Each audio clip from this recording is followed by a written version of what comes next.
En todo camino de evolución, dice Campbell, se encuentra compañía en la forma de mentores, que permiten crear, en conjunto con otros, nuestra propia vida y una red familiar y social alineada a esta opción de vida. Para ello se deberá enfrentar el desafío de combatir con los límites hasta ahora conocidos, con el fin de transformarlos en nuevos recursos o habilidades.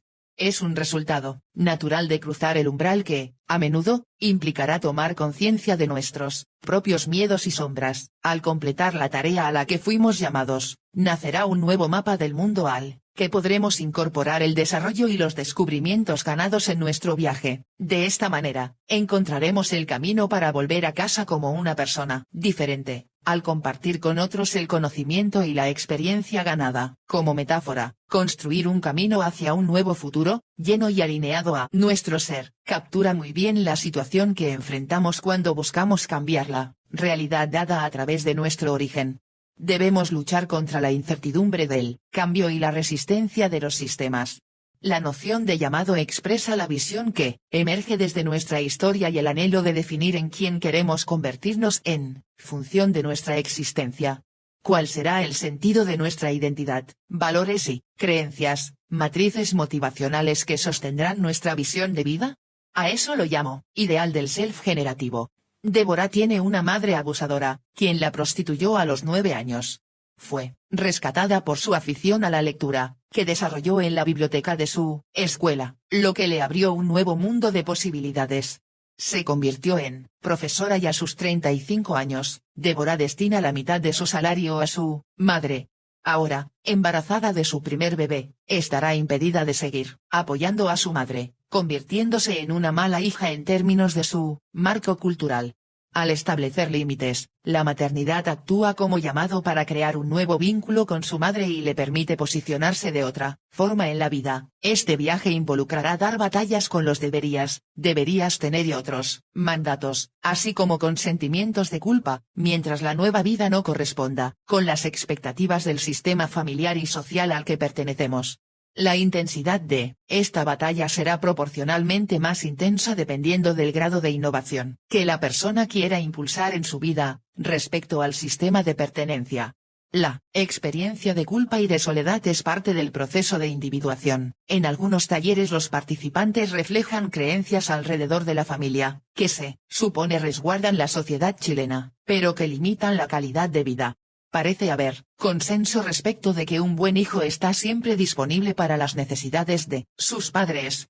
Desde esta perspectiva, incorporando el principio del sistema jerárquico y de balance entre padres e hijos, en Chile nos convertimos fácilmente en anormales, coexistiendo en nosotros la culpa y la tensión permanentes, y, por supuesto, esas creencias son la respuesta a las solicitudes de sobrevivencia del sistema. Hay una realidad donde la creencia es funcional, el 80% de los adultos mayores es económicamente dependiente, mientras que las pensiones son insuficientes y no permiten una real autonomía. El Estado no cuenta con un sistema que lo sostenga. La transgresión a la cultura y las creencias crea tensión en el proceso de individuación. Y así como la cultura chilena posee ciertos enredos, en otras se expresan de diferente modo.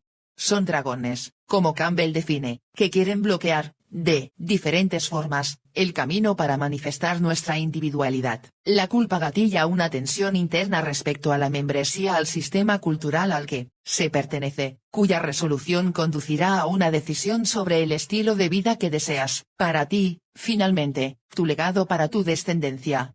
En este contexto, la culpa y la soledad de la diferenciación es una bendición, pues es parte de un proceso creativo. Ahora, ¿cómo se entiende que alguien pueda matar a una persona y no sienta culpa, y otro, sí? Si eres parte de un grupo tribu que comparte una cosmovisión valórica, unida a creencias que legitiman la acción, eres inocente.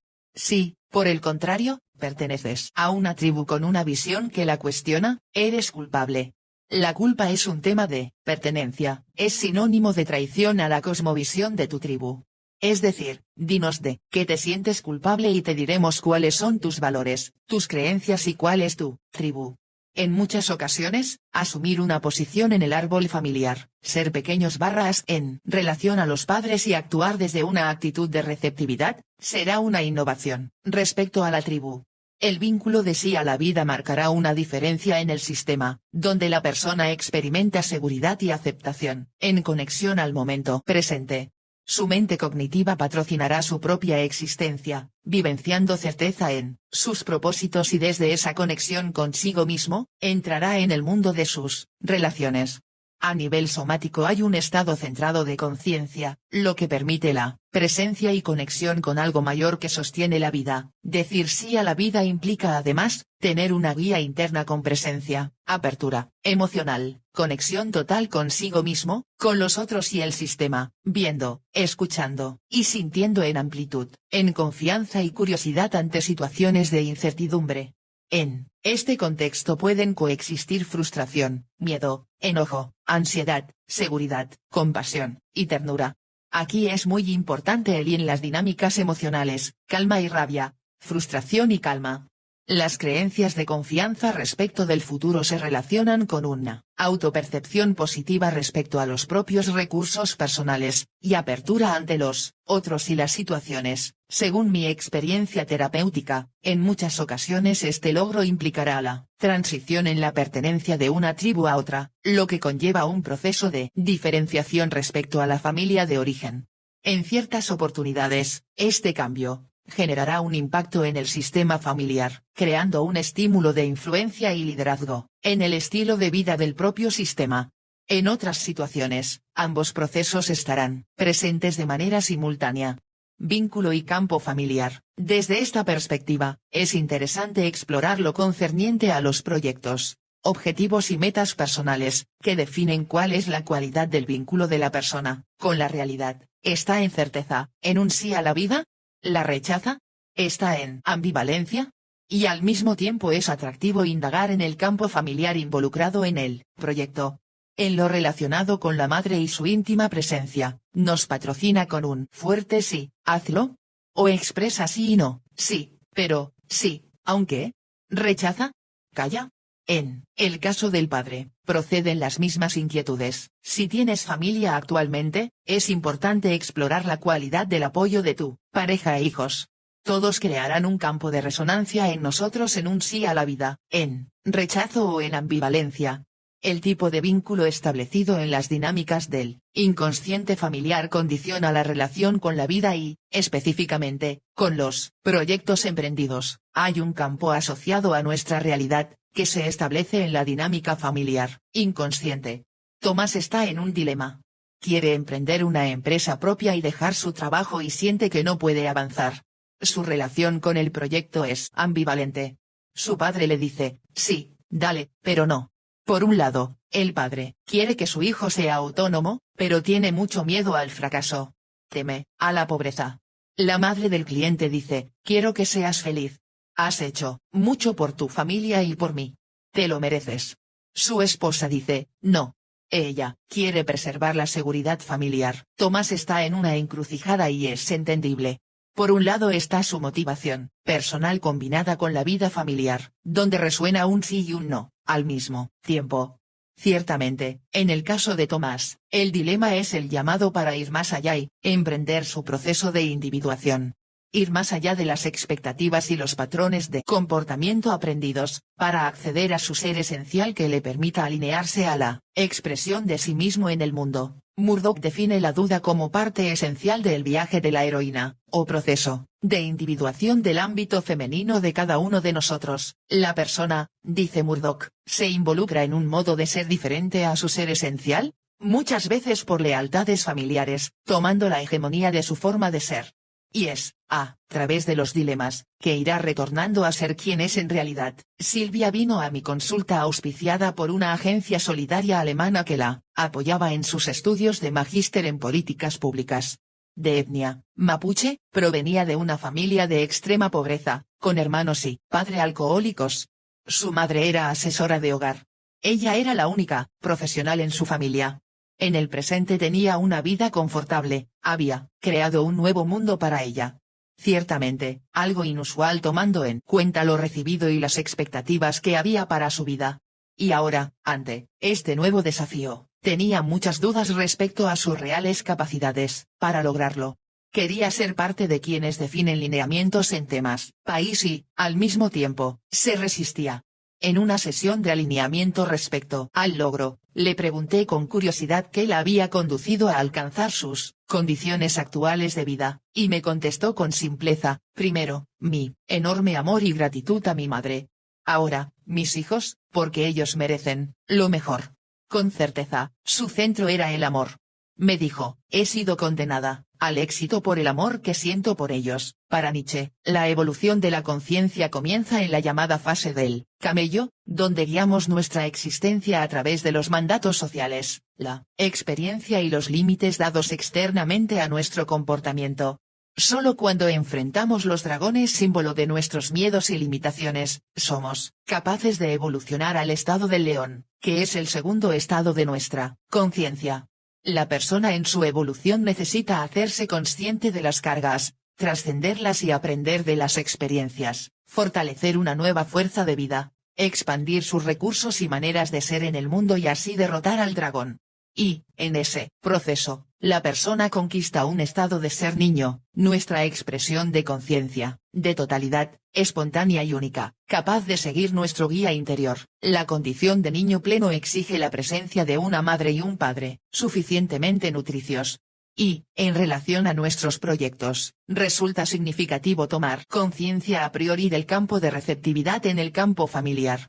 Muchas veces, el proyecto cristaliza un proceso de individuación más allá de que Tomás logre crear su empresa propia, que implicará sostener su unicidad, diferenciándose en su pertenencia familiar. Algunas veces, esto puede ser difícil porque la presencia del campo familiar está colmada de sentimientos que debilitan la certeza y confianza. Debemos estar abiertos a ver más allá de todos los aspectos y conectar con el fluir de la vida que viene a través de ellos. La vida es mucho más grande de lo que tus padres te dieron. Este proceso involucra que la persona diga sí a la vida y la reciba correctamente, en orden a coger el punto de partida, aceptando lo que es y, desde ahí, comience a crear su camino de expresión de su identidad, en resonancia interna con las siguientes frases que sanan: acepto la vida tal cual es y me hago responsable de mí mismo. Me amo y me respeto profundamente. Me acojo a mí mismo y actúo acorde a ello. Acepto tu inhabilidad de darme lo que yo necesitaba de ti y me hago responsable de mí mismo. Me amo y me respeto profundamente. Me acojo a mí mismo y actúo acorde a ello. Acepto mis heridas, dolores, frustraciones y expectativas y me hago responsable de mí mismo. Me amo y me respeto profundamente. Me acojo a mí mismo y actúo acorde a ello. Acepto como soy y me hago responsable de mí mismo. Me amo y me respeto profundamente. Me acojo a mí mismo y actúo acorde a ello. A veces, ser capaces de aceptar la vida, será una innovación dentro de una familia, que, por generaciones, ha estado rechazándola. Durante la realización de un taller en Dinamarca, Anne estaba envuelta en un enredo familiar. Su abuela se divorció de su abuelo quien, muy enojado, la excluyó de la familia y no le permitió ver más a sus hijos. Se estableció, entonces, un férreo rechazo a lo materno en todo el sistema. Ahora, para Anne, ser capaz de aceptar a su madre es una innovación. Al decir sí, el campo familiar se distiende, generando una onda de amor y paz para sus integrantes, algunos vivos, otros muertos. La clienta siente paz y liviandad, en conexión a su sistema. En la familia de Sebastián, por generaciones ha existido una actitud guerrera en sus integrantes para distanciarse de la pobreza. La vida es un campo de batalla. En la medida que ese guión de vida la totaliza, existe un no a la base, que interfiere la apertura a una vivencia plena al momento presente, que se inicia con la aceptación. En este caso, Sebastián suele vivir sus relaciones a través de un guerrero cuidador. Suele ser quien se hace cargo de las necesidades de los demás y, cuando siente la necesidad de recibir de otros, se cuestiona y menoscaba su autoestima. La fuerza vital se fortalece con una actitud de receptividad, gratitud y aceptación ante la vida dada por nuestros padres. Decir sí a la vida de ningún modo significa resignación y apatía, sino una sintonía fina con la historia presente y pasada. Ser capaz de mirarlo todo y decir sí tal cual es y, desde esa presencia y apertura, escuchar el llamado a crear la propia vida, en responsabilidad personal, asumiendo la aventura de la existencia. En el caso de Sebastián, por ejemplo, la invitación es a tomar conciencia de su presente ya lejos de la pobreza. Y en esa mirada quizás descubrir realidades nuevas y potencialidades en sus relaciones. De esta manera, podrá relajar esa actitud guerrera paternalista, que le impide disfrutar de él, aquí y ahora, y en consecuencia preguntarse, ¿qué es lo que yo deseo hoy para mi vida? Capítulo 3 Proceso de individuación. En la aventura de la vida, aprendemos patrones de comportamiento y estrategias de sobrevivencia. Todos tenemos necesidad de pertenencia, de ser valorados, reconocidos y amados. A partir de nuestras necesidades y de la relación con otros, vamos construyendo nuestro ego, el que contiene valores, creencias y conductas, los cuales, a su vez, nos crean un espacio como miembros del sistema social y familiar. Esto da forma a nuestra identidad y el ideal del self, que define maneras de actuar, sentir, pensar y las expectativas de futuro deseado. Susana es una hija parentalizada. Desde temprana edad ha sido compañera de su madre en el cuidado de sus 5 hermanos. Sobreponerse a la necesidad de vivir en una precaria situación económica, la instó a desarrollar un carácter empresarial, con mucha determinación. Su lugar se fue volviendo más grande respecto de sus hermanos, e igual ante su madre. Sus padres se divorciaron y la relación con su padre está marcada por el juicio ante su abandono. La madre, a su vez, contaba con poco apoyo familiar porque tenía una relación conflictiva con su propia mamá y hermanos y, al hacer frente a las dificultades, solía deprimirse. Así, el ideal del self de Susana es ser fuerte, una líder desde una posición jerárquica, y una buena cuidadora, donde el esfuerzo y la perseverancia son prioridad. Como vemos en el caso de Susana, existen dinámicas y hechos en la historia familiar, que definen no solo la cualidad de la relación padre-hijo, la identidad de los hijos y las creencias respecto a cómo enfrentar y resolver problemas, sino también cómo relacionarse con los demás y de qué manera abordar temas como el respeto, la responsabilidad y la reciprocidad. Los padres, a su vez, inciden en el campo familiar con su propia historia y temas no resueltos, y con la cualidad de sus propias habilidades parentales, sean fortalezas o debilidades. En relación con el ego surge la sombra, constituida por todos los elementos excluidos, desde nuestras conciencias. Por ejemplo, Susana aprendió a salir adelante en la vida, con determinación y resiliencia, sea lo que sea, ella va por ello. Y, como resultado, ha excluido la vulnerabilidad y la posibilidad de situarse en igualdad ante sus pares. Siempre, tiende a cuidar y liderar desde una posición jerárquica. Su vulnerabilidad no es aceptada. Si bien la sombra está fuera de nuestra conciencia, no significa que no exista. Es una personalidad inconsciente, con cierta autonomía. Además, cuando las fuerzas motivacionales se instalan y no están siendo consideradas como parte de nuestra identidad, son proyectadas en otros. De cierta manera, establecemos relaciones con personas que actúan complementariamente. Susana, por ejemplo, se queja de que, de algún modo, siempre sus parejas han sido depresivas, es decir, personas que se estabilizan siendo vulnerables ante la vida, aspecto que ella no incorpora en sí misma. Mientras tanto, la vida en sí misma tiene inteligencia, busca la manifestación de la totalidad y la integración de la persona, tiende a ir más allá del límite establecido por la dinámica de la sombra y del ego. Como decía Jung, busca iluminar las dos caras de la luna, para estar completos. La psicología profunda ha llamado a esta fuerza, el self, el sentimiento de totalidad, asociado con el self y basado en el modelado, está íntimamente unido a la experiencia de ser amor. Todo está sostenido, conectado y contenido como parte de la totalidad. La persona experimenta la unión a algo mayor, y de este modo vivencia un contenedor más grande que sí mismo, desde donde surge la posibilidad de sostener la vivencia presente en aceptación a lo que es. Es un estado de conciencia en el cual la persona puede sostener, por ejemplo, ser rebelde y también pasivo. Al mismo tiempo acepta ser alegre y también triste, gruñón y tierno, en su conciencia sostiene e integra todo lo que él o ella es. Como las sensaciones somáticas se concentran en la zona del pecho, desde ahí las personas suelen percibir que éstas se irradian a alguna parte del propio cuerpo, sonrisa. Otras zonas del rostro, brazos, se proyectan a los otros y al sistema, en una conexión tripartita.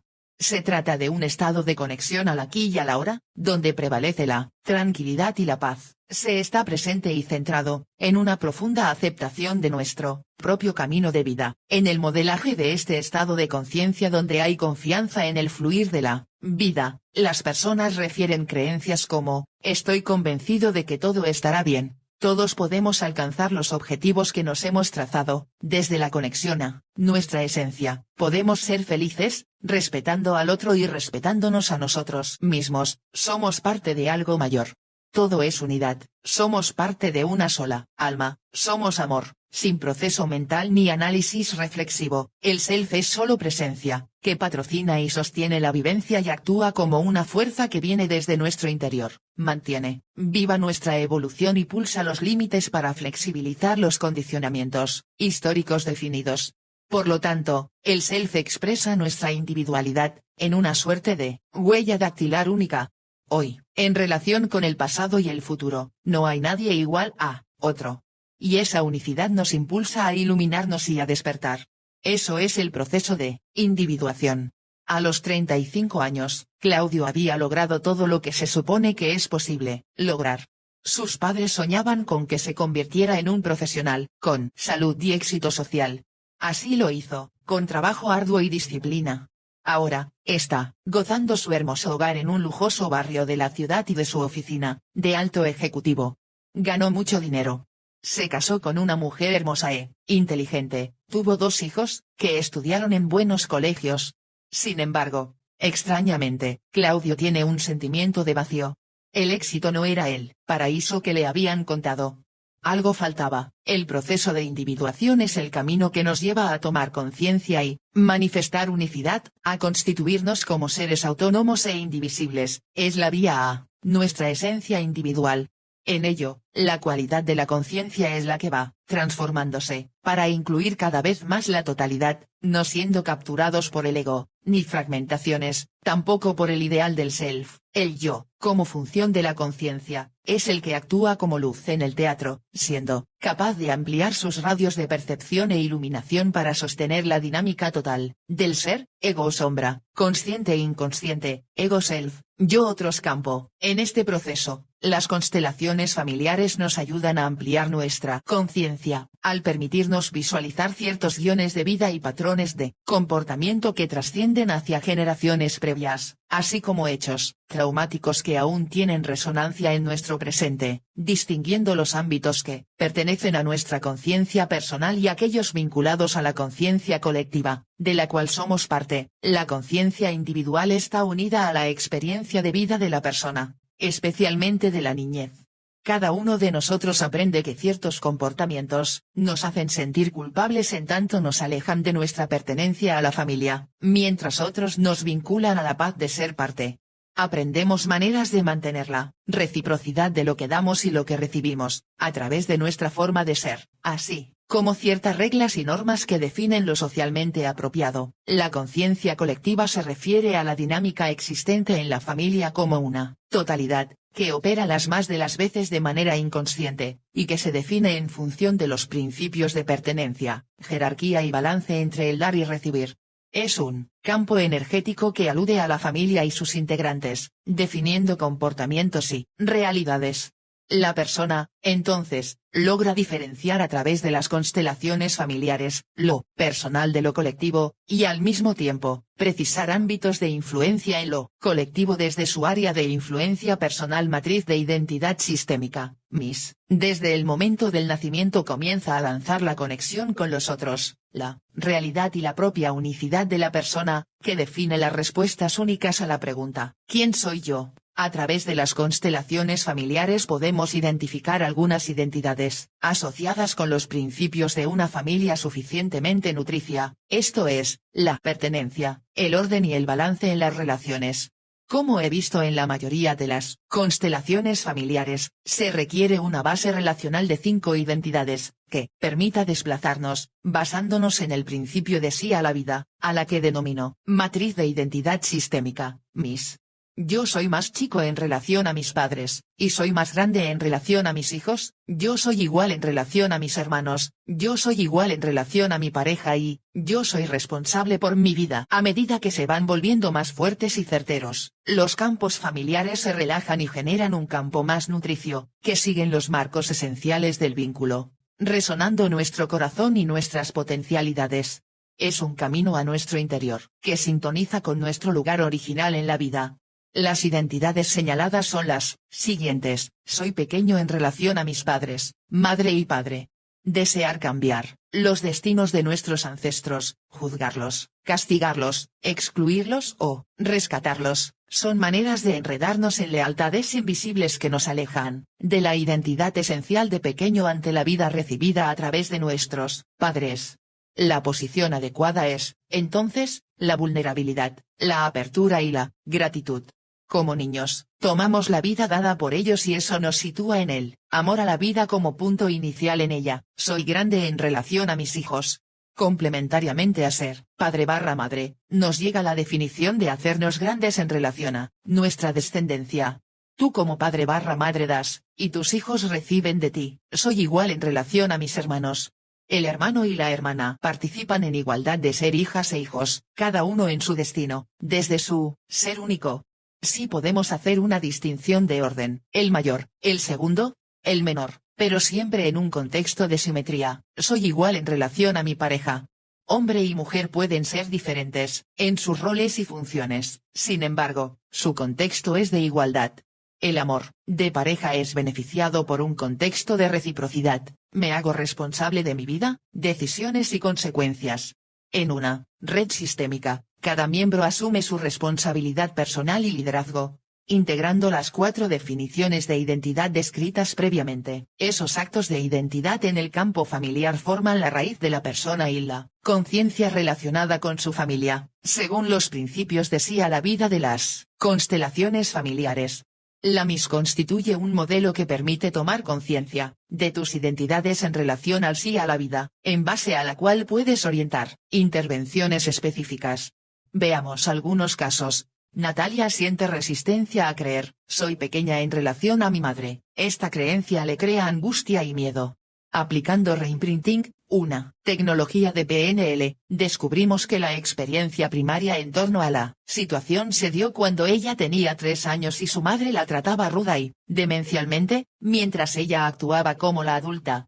Su madre no pudo verla como una niña pequeña. Entonces, al rediseñar vivencialmente este vínculo, fue capaz de apropiarse de su realidad como una hija, liberarse del cuidado a su madre asumiendo la jerarquía, y apropiándose de un sentido de responsabilidad con su propia vida. Luis se ve tensionado al creer, soy igual en relación a mis hermanos. Se siente inseguro ante un cuadro competitivo. Entonces, aplicando el círculo de cambio de creencias, descubre la verdad acerca de la unicidad de cada uno, a través de sucesivos reencuadres de las intenciones positivas sobre sus dudas y resistencias. Cada hermano tiene su tarea personal, desafíos y regalos en la vida. Desde esa perspectiva, hizo crecer su patrocinio personal, y el respeto al otro, creando otros tipos de relaciones con sus hermanos y, al mismo tiempo, se proyectó a otros contextos de trabajo en equipo. Un movimiento inverso en el fluir de la vida se da cuando el hijo o la hija se definen a sí mismos como el grande, el responsable, el que está a cargo y es el salvador de sus padres. Es decir, cuando los padres son pequeños y débiles o bien cuando los hijos están en mayor jerarquía o se sienten responsables de los otros, abandonando la responsabilidad sobre sí mismos. Cualquiera de estos condicionamientos definirá un guión del ideal del self. Manuel es un hombre de 65 años. Desde muy joven estuvo a cargo de su padre, de su bienestar y, paralelamente, de unificar a la familia. Hoy, cercano a jubilarse, se da cuenta que los ahorros de toda su vida son muy escasos, porque ha tenido que pagar una gran cantidad de costos médicos, asociados a la salud de sus padres de avanzada edad, pudiendo haberlo hecho ellos mismos. Además, pagó los estudios superiores de sus hijos, quienes, en vez de obtener su diploma en 5 años, lo obtuvieron en 8 o 10 años. Financió a su exesposa hasta que sus hijos abandonaron la casa, una vez que alcanzaron los 30 años. Se dio cuenta de que nunca se preocupó de sí mismo.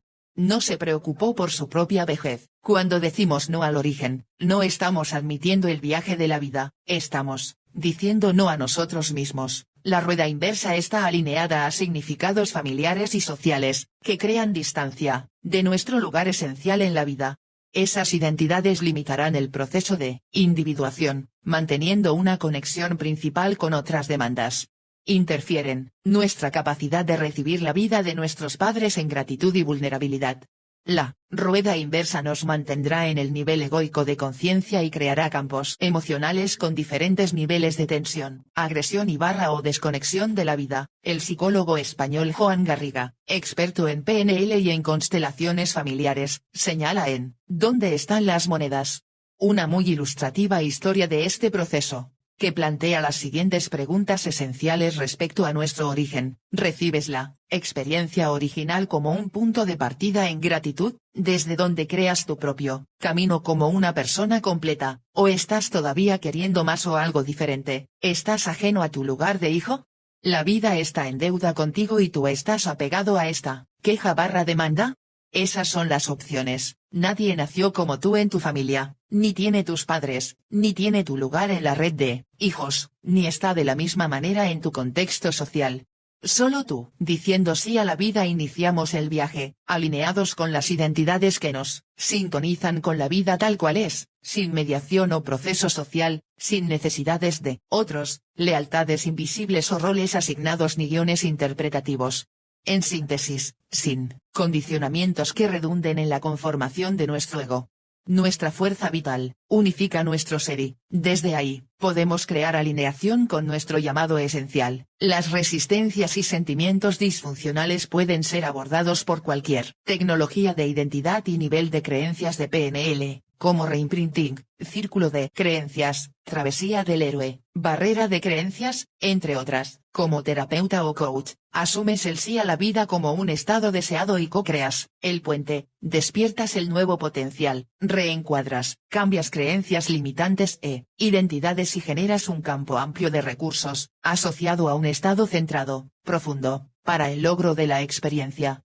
El proceso del cambio muchas veces involucra algún apego parental. Rosana es la hija menor y, en el cuadro familiar, ella es la que se hace cargo de sus padres.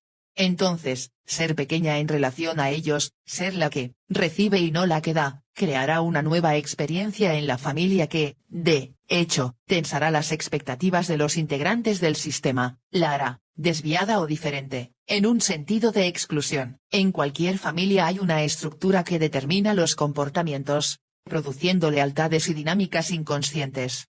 Más allá de lo que es manifestado, hay principios latentes. Diferentes culturas asumen distintas normativas y definiciones de rol. Ciertamente, en cada una de ellas, hay matices. ¿Cómo se vive la relación padre-hijo, y entre esposos? ¿Cómo se organiza el sistema parental? ¿Qué rol tienen los hermanos de los esposos en la dinámica familiar? ¿Qué posición asumen los abuelos?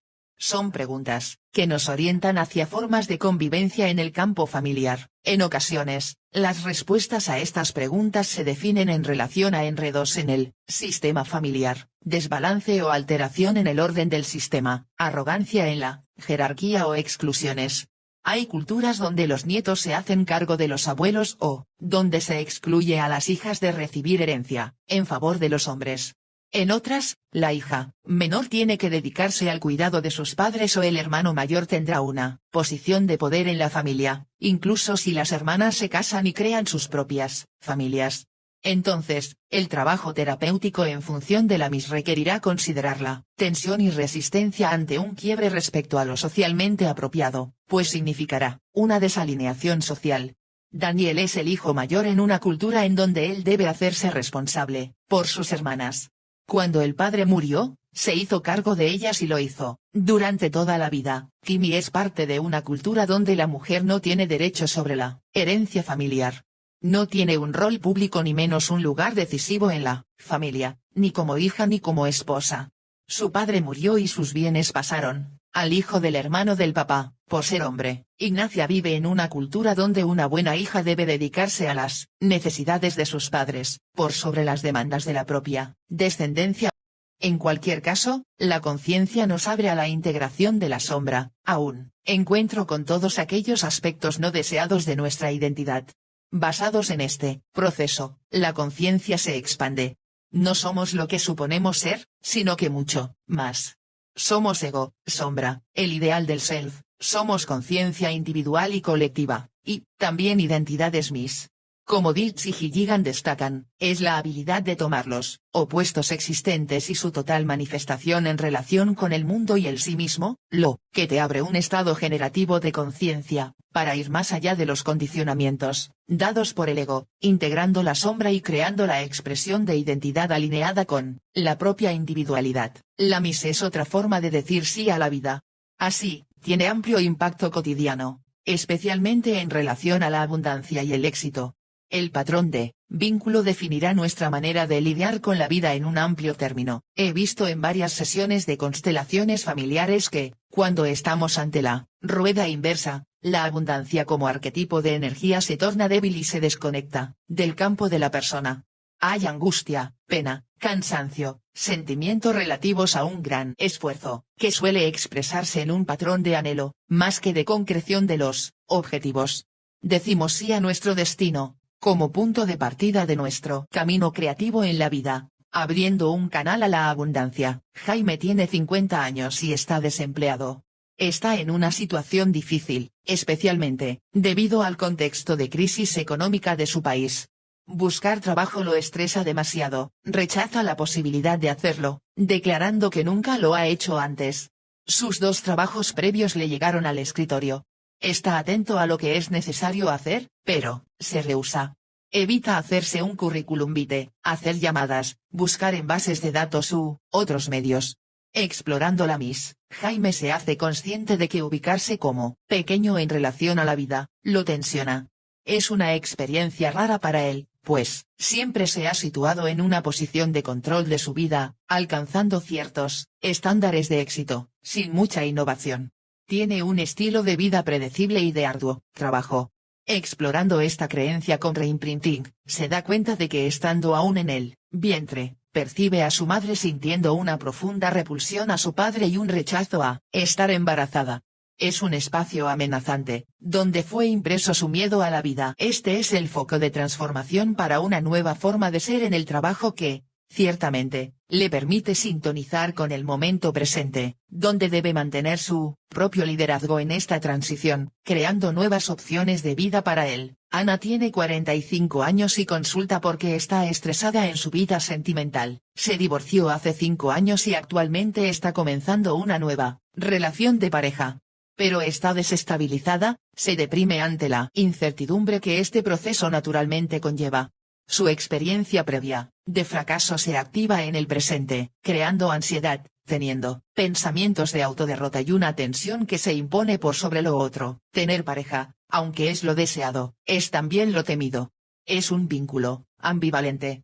Explorando la MIS, Ana se hace consciente que situarse como pequeña ante su padre, y asumir el lugar de igual a igual con su pareja, la asusta.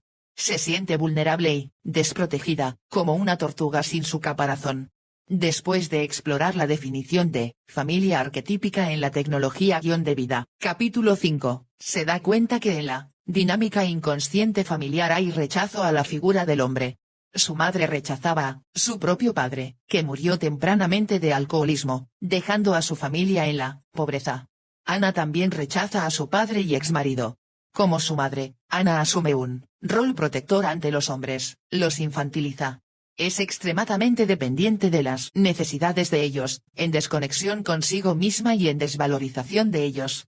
Al mismo tiempo, en el misterio de la vida, hay una fuerza que la impulsa, su self, que quiere ir más allá y crear un vínculo distinto en la dinámica de lo femenino y masculino. Camilo tiene 20 años y está desorientado en lo vocacional. Comenzó a ir al colegio, que se extiende por 1 año, pero no pudo sobrellevar la vida fuera de su ciudad de origen, necesitaba volver a casa. Quiere estudiar, si bien se percibe a sí mismo como incapaz de hacerlo, sin claridad sobre lo que quiere hacer en el futuro. Explorando la MIS, se hace consciente de su identidad como protector de mamá. La madre se divorció hace varios años y él es el último hijo en casa. Esta identidad lo limita, a la hora de tomar su propio camino. Quien lidera tu conciencia, la vida aparece en la paradoja entre ser lo que otros demandan y, al mismo tiempo, escuchar nuestro llamado único y personal, que asoma desde nuestra individualidad. La conciencia opera fundada en información. Somos capaces de manejar un máximo de 7 proyectos simultáneamente. Cada 1,18 segundos es posible cambiar y distinguir una información de otra. Las investigaciones revelan que es posible hacerlo a 126 bits por segundo, o sea 7560 por minuto y casi medio millón por hora. La capacidad para procesar pensamientos, sentimientos, percepciones y acciones en una persona de 70 años alcanza los 185 billones de bits en toda su vida. Una parte de nuestra conciencia está diseñada para nuestra sobrevivencia. Usamos 3 a 4 horas del día en comer, vestirnos, ir al baño, lavarnos los dientes, bañarnos y afeitarnos. ¿Para quién lo hace? Por lo tanto, tenemos el 75% del resto del día para necesidades más elevadas en la jerarquía motivacional que Abraham Maslow, conocido psicólogo humanista, identificó como seguridad, pertenencia, autoestima, reconocimiento, creatividad y trascendencia. Entonces, ¿quién está sentado en el asiento del piloto de tu conciencia? Muchas veces, la angustia y ansiedad son producidas porque hay muchos pilotos peleando por el control, con multiplicidad de intenciones, lo que empeora cuando no están alineados en sus motivaciones. Uno quiere el frío del Polo Norte, el otro quiere el calor del Ecuador. La experiencia es de vulnerabilidad, dependencia y pérdida de control. Recuerdo a una mujer queriendo complacer a su marido, a su hijo adolescente, a sus padres, a las demandas del trabajo y a las exigencias de ser una madre perfecta. El copiloto no lo pasa bien en lo absoluto. Su conciencia está confusa, sufre estrés existencial. La circunstancia mejora si hay un solo piloto, si la conciencia está liderada por un comando central. Cuando asumes tu responsabilidad en la vida, que es ser tu propio piloto, oyendo las capas más profundas de tu ser, te vuelves adulto. Asumimos la identidad de ser responsables por nuestros propios actos y consecuencias. Usualmente, si lideras desde los valores de tu interior y de tus identidades esenciales, tendrás actitudes de determinación más fuertes. Si piensas en algunos objetivos difíciles que hayas alcanzado en el pasado, donde te has mantenido fuerte, con determinación, hasta que los has conseguido, reflexiona, ¿por qué era tan importante alcanzarlos? Date un momento para pensarlo. Probablemente verás palabras expresando valores imperativos para ti. Y debido a ello es que tienes fuerza vital de conquista. El proyecto asoma desde tu piloto, desde la unicidad de tu ser, está alineado a tus valores personales y esa es una condición de excelencia. El arte de liderar tu conciencia implica, al mismo tiempo, diferenciación. La conexión con el sistema familiar, expresado en la MIS, define el campo relacional, la fuerza vital de la persona, que es donde la dinámica emocional se instala. Y es en esta paradoja ser parte del sistema y, al mismo tiempo, escuchar la voz interior que viene de la propia individualidad, donde la vida nos es dada. En esta dinámica, la cualidad del yo como parte de la conciencia de ser capaz de percibir lo interno y lo externo, se vuelve relevante. Basado en las distinciones y omisiones, define el concepto de uno mismo, las identidades y la noción de tiempo. Cómo se percibe, precisará cuán abierto se está a la totalidad del self. Si el yo se identifica solo con el ego, significa que estará enfocándose en las cualidades deseadas del ideal del self. Un amplio territorio del mundo interno y externo permanecerá excluido de nuestras conciencias, como oscuras manchas en el escenario. En la sombra, que se expresa en personas que se rigidizan en un guión de vida. El yo también se identifica con el ego cuando la persona actúa basada en pensamientos, creencias e historias que limitan la manifestación de su verdadera identidad. La desconexión de sentimientos excluidos y poco placenteros en el guión ideal de vida, los cuales son, además, respuestas naturales en nuestras vidas, como frustración, miedo, rabia o desconfianza, entre otros, provoca que el yo se debilite en su más amplia expresión y habilidad para liderar, abandonando grandes contenidos de experiencia, dejándolos fuera de nuestra conciencia. Otro modo de respuesta del yo es cuando no presta atención al mundo externo y lidia exclusivamente con su mundo interno. La persona está dedicada a sus impulsos, deseos, fantasías y se vuelve tan identificada con este mundo, que no pone atención a otras personas. Por consiguiente, tiene una tendencia a ser poco considerado, autorreferente, desconectado de los otros. Solo renunciará cuando se vea forzado a hacerlo, debido a la disrupción que su comportamiento provoca en el sistema. Estas personas tienden a estar permanentemente analizándose a sí mismas o a los otros, y crean múltiples proyectos o iniciativas, sin ser capaces de concretarlos en una manifestación práctica. En estos casos, la totalidad está fragmentada. Una tercera forma de relación del yo, en su relación con el ego y la sombra, es el proceso de individuación entendido, según la manera junguiana, como el proceso de constitución y definición de la esencia individual como una manifestación diferenciada de lo general y lo colectivo. Es en esta relación dinámica entre el ego y la sombra, entre ellos y el self, donde se establece la expresión de nuestro ser esencial y único en el mundo. Entonces, el camino de individuación tiene que mantener ciertas distinciones, para desarrollar su integridad, el yo, como una función de la conciencia, como el haz de luz que sigue al actor en el escenario del teatro, será capaz de expandir el radio de percepción e iluminación, para sostener la totalidad de las dinámicas de ser, self-sombra, conciencia inconsciente, conciencia personal y colectiva, ego-self e interactuar con el yo y el otro. Es un proceso donde naturalmente ocurre la vida, como un misterio. Desde mi experiencia como terapeuta, he notado que ante emociones que acompañan, desde el inicio de la vida, no contando con un hecho claro que las justifique, o cuando hay emociones que capturan y crean un estado permanente de difícil salida, hay identificaciones sistémicas con un miembro del pasado en la familia, que mantiene alejada a la persona de las identidades sistémicas de una familia suficientemente nutricia, y, en ese sentido, un campo emocional adicional está incluido en su vida y la desestabiliza. Susana sufre ataques de pánico injustificados a la luz de su historia personal. En la exploración sistémica comprendemos que está enredada en un rol de cuidado respecto a su padre, cumple una función maternal y, con ello, se identifica con su abuela paterna.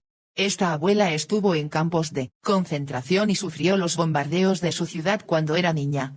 Esta experiencia de pánico en la sobrevivencia es una cualidad que expresa su nieta hoy. El aprendizaje para el hijo o la hija es establecerse en su propio lugar, devolviendo roles, emociones y responsabilidades que pertenecen a la historia ancestral, en la conciencia cierta que la vida de los antepasados ya ocurrió, con el fin de liberarla, identificación, en amor y respeto a ellos, percibiendo el espacio que delimita la existencia de cada uno. Al situar el yo en vulnerabilidad, en conexión al sistema, en gratitud y aceptación, la persona es capaz de decir, por ejemplo, querido abuelo, soy muy pequeño para sostenerlo todo, respeto tus experiencias / destino. Dejo contigo lo que te corresponde. Yo tomo solo lo que es mío, para hacer un buen uso de mi vida. De esa forma, haré todo para darle un mejor sentido. O si es pertinente, mirando a papá, será capaz de decir, querido papá, te amo mucho. Estuve un poco confundido y ahora me doy cuenta de que soy pequeño, tú eres el grande aquí y no puedo llevarte. La comunicación ocurre mirándose a los ojos, con deferencia y aceptación. La intención es quebrar las identificaciones emocionales, definiendo un lugar entre el yo y los ancestros. Cuando la persona se enreda e identifica con las experiencias pertenecientes a sus ancestros, altera los principios de una familia suficientemente nutricia. La misiel, vínculo con la vida resulta ser de rechazo o ambivalencia. En tanto se restablece la diferenciación, se incorpora una nueva dimensión a la identidad de la persona, desde la humildad. Soy pequeño en relación a ellos e igual, respecto de mis hermanos, declara. Esto libera de lealtades invisibles y permite girar hacia un horizonte de vida de una manera más libre, como un campo amplio de posibilidades, opciones y oportunidades, liderando ahora la vida. Este es el campo de acción. En el caso de Susana, es mirar a su abuela y su padre y tomar conciencia que ella es la más pequeña de ambos. Su padre tiene una madre. Implica mirar a su padre en apertura de corazón, y decir, querido padre, yo soy pequeña y tú, grande. Tú por ti, yo por mí. Tomo solo las emociones que me pertenecen. A continuación, se plantea una serie de prácticas para potenciar la conexión con el ser, esencial, como un estímulo a un vínculo sí a la vida. A todas ellas las he llamado constelaciones del self.